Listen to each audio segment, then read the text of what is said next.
What's going on, boxing world? Hello, YouTube. Welcome back to Fats TV. We got to talk about it. Subriel Matias, he is fighting this Saturday, March 1st. The guy who was once known as the boogeyman of the division at 140 until he lost his strap to Liam Perro returns for his first fight of the year. Again, this Saturday, March 1st. It just happens to be the same night as the Tank Davis Lamont Roach fight, rather. So you're gonna have to pick and choose which one you want to watch. Luckily, it will be on the zone, no pay-per-view for this one.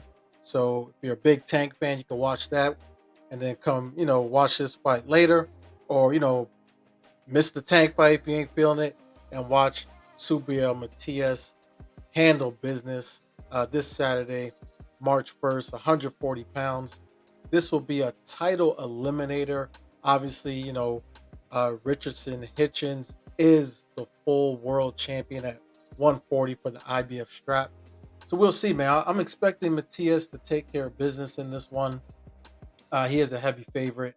He does bring a lot of power to the table. He last fought November last year. He got a second round stoppage.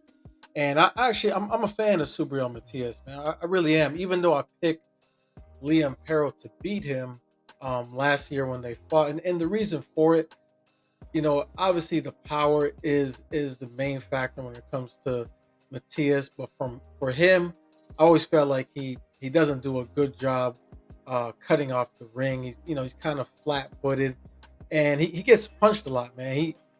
His defense, man. He needs to, work on his defense. But I don't see that being a factor too much in this fight. I do have him stopping Valenzuela.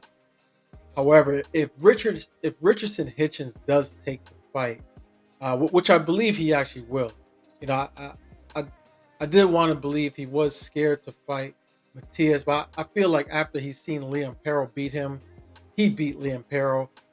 I think that gave him like a little confidence boost. He saw Gustavo Limos get dispatched by Keyshawn Davis.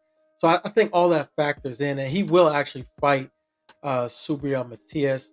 Obviously, Hitchens doesn't have the power. He's a mover. So that's going to be for a very interesting fight. And I do think that will happen next year because Teofimo Lopez, he's not going to fight Hitchens. He's not going to fight Matias.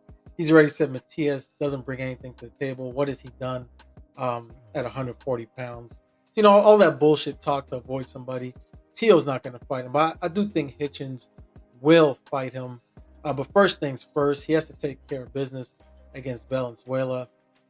I see Valenzuela as a flat-footed, fighter who's going to step to him. He's going to press forward, and that'll be to his detriment. He's going to get knocked out. Don't see this one going the distance, but I will be watching. I'm still a fan of Matias. To me, he does struggle against movers, boxers, as opposed to heavy punchers. So we'll see how this one plays out. However, this one will be on the zone. Again, it's for free. Estimated ring walk time is going to be 9:30. He is fighting home in Puerto Rico for the third fight in a row. Remember, he said he was nervous, fighting against Liam Perro at home. It was his homecoming after winning the strap.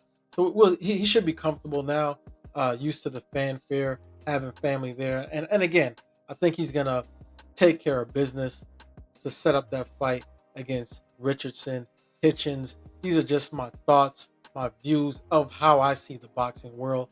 So feel free to leave a comment down below if you agree, disagree, you're neutral. I definitely want to hear your feedback. Hit the thumbs up, like the video, and be sure to subscribe to Facts TV.